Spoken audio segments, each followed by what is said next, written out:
kun léegi maa ngi wax ak wolof léegi maa ngi leen di nuyu yéen yëpp ku nekk ak turam ak suntam di leen ndokkal bu baax ma di leen wax fii Sarsara fii la wax Cheikh Ahmadou Bamba wax hamdi wa shukri liman kulli bihi saara lahu ridan duna suxtin inda Sarsara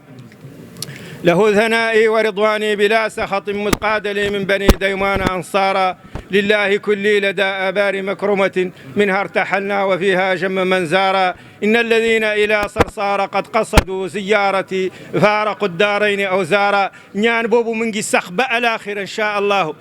te Cheikh Ahmadou Bamba amul morom Cheikh Ahmadou Bamba amul morom te ku ko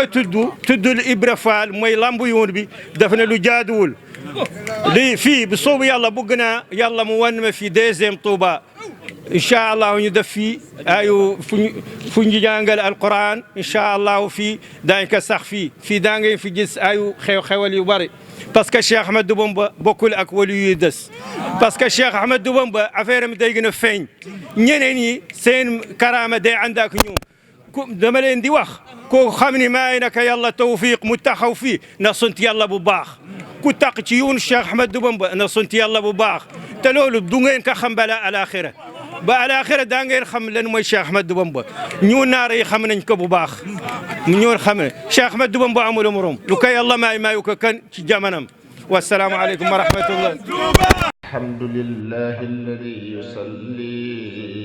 ala nabi muntaqa almusalli